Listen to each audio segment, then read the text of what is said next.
Урматтуу мусулман бир туугандар, кадырлуу кыргыз эли, эзелден элибиз данышмандарын сыйлап, кыйын учурларда бири-бирине жөлөк болуп, бир жакадан баш, бир жеңден кол чыгарып келишкен.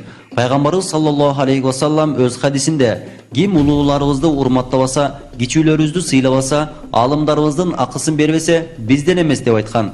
Анықтан урматтуу агайын туугандар, пайгамбарыбыздын осуятына ылайык улууларыбызды урматтап, кичүүлөрүбүздү сыйлап, аалымдарыбызды кадырлап барктай жүрөлү.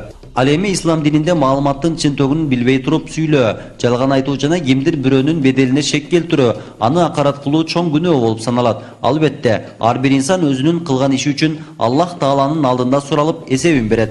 Ыйык Кур'ан Каримде белгилүү шарттар менен муктаждык болгон учурда көп үй бүлө күтүүгө уруксаат берилген. Ошондуктан биздин кадырлуу бүгүнкү күндө кыргыз журтчулугу үчүн диний жаатта кызмат кылып келе жаткан аалымыбыз, Аалымдар кеңешинин мүчөсү Чубак Ажы Жалилов жараткандын алдында эч кандай күнөөкөр болгон жок. Ал эми ал кишинин үй бүлөлүк маселесин тиешелүү органдар териштирип жатат. Андыктан бирөөнүн үй бүлөсүнө бүлүк салып, социалдык барактарга туура эмес, такталбаган маалыматтарды жазуудан этият бололу. Ар бир нерсе өз ордунда такталат, ага убакыт керек. Туура эмес пикир же көз караш айтып коюп, кийин өкүнүп калбайлы. Бул үчүн кыямат күнү чоң жоопкерчилик болорун эсибизден чыгарбайлы.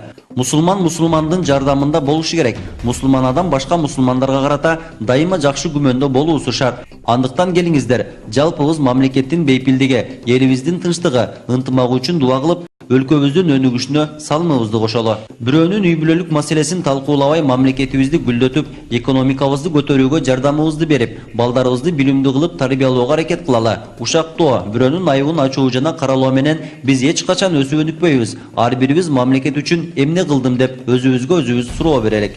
Урматтуу мусулман бир туугандар, келиңиздер, өзгөрүүнү өзүбүздөн баштап, келечегибиз үчүн сооптуу иштерди жасап, муктаж инсандарга жардам берели. Аллах Таала ар бирибизди жүрөгүбүзгө ыйман, түшүнүк жана адилеттүүлүктү берсин. Адашкан бир туугандарыбызга ыйман берсин, туура жолдон адаштырбасын.